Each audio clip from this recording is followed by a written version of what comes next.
Preste bastante atenção na pergunta do Celso Portioli. Esses dias vi uma postagem, eu perguntei para muitas pessoas que já vieram aqui. As respostas são parecidas, mas eu acho que você vai poder dar uma resposta mais completa. Um avô foi diagnosticado com câncer e o médico falou para ele: você tem 2 semanas de vida. E aí ele voltou para casa, a família devastada, e a netinha dele sonhou com Deus e Deus dizendo que o avô seria curado. No outro dia ela acordou e falou para o avô: eu sonhei que o vovô não vai morrer, foi curado por Deus. O avô voltou no médico e falou para o médico: a minha neta sonhou que eu fui curado, eu quero fazer exames. O médico falou: não é hora mais de lutar, é hora de aceitar, não tem mais o que fazer. Não, mas fizeram exames e o avô estava curado. Milagre. Aí quando eu fui ler os comentários, dizendo o seguinte: por que o avô dela mereceu e uma criança não recebeu a mesma graça? Que Deus é esse? E aí? Excelente pergunta. A opinião que eu tenho sobre isso, a vivência que eu tenho sobre isso é a seguinte: você já parou para pensar que todos os milagres de Jesus foram incompletos e provisórios? Todos os milagres incompletos e provisórios. Vou dar exemplo. Um dos maiores milagres de Jesus foi a multiplicação dos pães e peixes. Sim. Mas quanto tempo durou aquela comida? Só para aquele momento. Só para aquele momento. Foi incompleto. Ele não sanou a fome do mundo.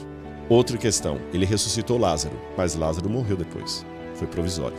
Todos os milagres de Jesus, eu falei, foram incompletos e provisórios. Provisórios no sentido de ele curou o aleijado, mas o aleijado depois morreu de outra doença. Ele curou o leproso, mas o leproso morreu depois de outra... O cego.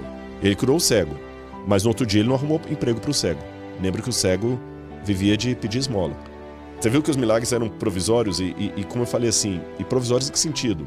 O leproso que Jesus curou, depois acabou morrendo de outra doença que Jesus não curou. Por que assim? É porque na dinâmica do grande conflito, se Deus, vou colocar as hipóteses, se Deus curasse todo mundo, não haveria necessidade do juízo final. Sim. O que é provisório se tornaria permanente. Já viu aquelas pessoas desmazeladas com casa? Muitas esposas que às vezes tem aquele marido, aquele sujeito que fala assim: amor, tá quebrando o cano ali do banheiro. Ah, eu vou arrumar, e nunca arruma. E depois faz um remendo ali. Eu vou arrumar, esse aqui é só provisório. Gambiarra definitiva. E aquela gambiarra fica definitiva. Sim. O provisório virou permanente. E a pior coisa que tem é quando o provisório se torna permanente. É gambiarra mesmo, você usou a expressão correta. Esse mundo é provisório. Se Jesus tornar o provisório permanente, Jesus vai estar fazendo como aquele marido. Ele não vai estar consertando, ele vai estar apenas deixando a gambiarra. Se ele curasse todo mundo, ele ia simplesmente deixar a gambiarra para sempre, porque ele vai consertar tudo sem trazer o juízo final, sem dar fim ao pecado, sem destruir o dito cujo com os anjos dele, sem separar o joio do trigo. Ele vai simplesmente estar perpetuando a gambiarra. Por isso que Deus não pode curar todo mundo. Não é a hora ainda. Você não pode abrir o cano na pressão máxima, que é gambiarra. Se você abrir o cano na pressão máxima sendo gambiarra, vai estourar a parede, vai ser um estrago pior do que se você deixar... Ainda deixa o chuveiro só um pouquinho, porque ainda está na gambiarra. Mas deixa um pouquinho, porque você precisa tomar banho. Então, da mesma maneira que Deus não podia sair curando todo mundo indistintamente, Ele também não podia deixar de curar ninguém, senão nós nos sentiríamos às cegas. Abandonados.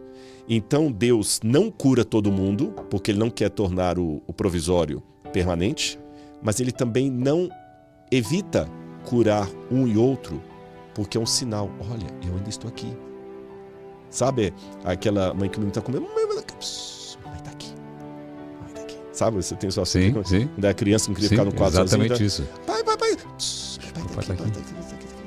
Não está te vendo, mas ouviu sua voz. Você está ali.